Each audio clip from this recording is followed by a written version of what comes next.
বাংলাদেশের পররাষ্ট্র সচিব মোহাম্মদ জসিমউদ্দিন ও ভারতের পররাষ্ট্র সচিব বিক্রম মিশ্রির নেতৃত্বে ঢাকা ও দিল্লির মধ্যে ফরেন অফিস কনসালটেশন চলছে। সোমবার রাষ্ট্রীয় অতিথি ভবন পদ্মায় বেলা ১১টার পর এফওসি শুরু হয়। কূটনৈতিক সূত্র বলছে, ভারতের পররাষ্ট্র সচিব পদ্মায় প্রবেশ করলে তাকে স্বাগত জানান পররাষ্ট্র সচিব জসিমউদ্দিন। এরপর এফওসিতে বসে উভয় পক্ষ।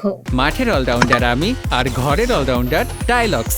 টাইলক্স টয়লেট ক্লিনার, ক্লিন মানেই টাইলক্স। সূত্র বলছে, বৈঠকে উভয় পক্ষ রাজনৈতিক দূরত্ব কমানোর বিষয়ে জোর দেবে। ঢাকার পক্ষ থেকে ভারতে বসে শেখ হাসিনার রাজনৈতিক সক্রিয়তা বন্ধ, ভারতীয় গণমাধ্যমের বাংলাদেশ বিরোধী অপপ্রচার ও ভিসার জট খোলার বিষয়ে গুরুত্ব দেওয়া হতে পারে। অন্যদিকে দিল্লি সম্পর্ক স্বাভাবিক করে তোলার পাশাপাশি সংখ্যালঘু স্বার্থ এবং তাদের নিরাপত্তা নিশ্চিত করার আর্জি জানাতে পারে।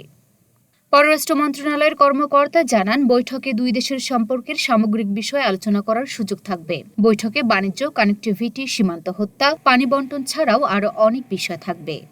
সংক্ষিপ্ত সফরে আজ সকালে ঢাকায় আসেন ভারতের পররাষ্ট্র সচিব। বাংলাদেশের রাজনৈতিক পালাবদলের পর দিল্লির উচ্চ পর্যায়ের কোনো কর্মকর্তা প্রথম ঢাকায় এলেন, আর পররাষ্ট্র সচিব হওয়ার পর মিশ্রির প্রথম ঢাকা সফরও এটি।